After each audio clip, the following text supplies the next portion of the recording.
وعلیکم السلام ورحمۃ اللہ وبرکاتہ۔ سوال یہ کیا گیا ہے کہ نماز پڑھتے ہوئے اگر کسی شخص کو ہوا خارج ہو جائے تو وہ وضو کر کے اسی پر بنا کرے گا، یعنی کنٹینیو کرے گا نماز کو، یا نئے سرے سے نماز پڑھے گا؟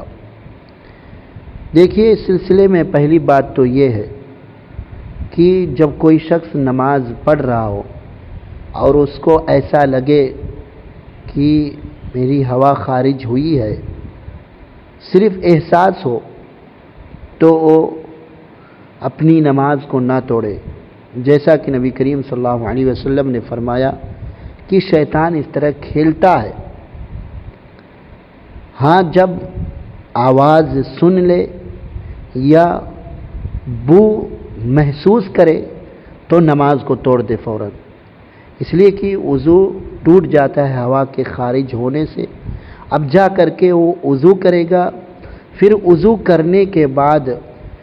جماعت میں شامل ہو جائے گا۔ جو اس نے پہلے نماز پڑھی تھی وہ نماز کینسل ختم ہو گئی، اب نئے وضو کے بعد جو نماز اس کو مل رہی ہے وہی نماز اس کی ہے۔ مثال کے طور پر اگر وہ 2 رکعت پڑھ چکا تھا، تیسری رکعت میں ہوا خارج ہوئی تو اب وہ 2 رکعت کینسل ہو گئی، اور جب اس کو آخری رکعت ملی صرف 1 رکعت، تو 1 رکعت ہی مانی جائے گی اور وہ 3 رکعت لوٹائے گا۔ یہی اصل مسئلہ ہے،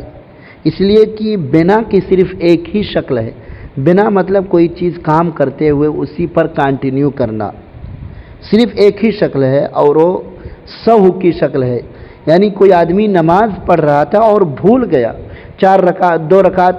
رکعت کے بجائے 2 رکعت پڑھ لیا، یا ایسے 4 رکعت کے بجائے 3 رکعت پڑھ کر کے سلام پھیر دیا۔ جب اس کو یاد آئے گا تو اسی پر بنا کرے گا، یعنی 1 رکعت پڑھے گا، پھر 2 سجدے سہو کر کے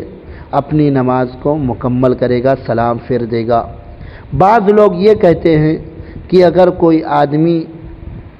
خاموشی سے جائے اور کسی سے بات نہ کرے، وضو کرے تو اسی پر بنا کرے گا، یہ ان کی اپنی بات ہے، قرآن و حدیث میں ایسی بات کا ذکر نہیں ہوا ہے۔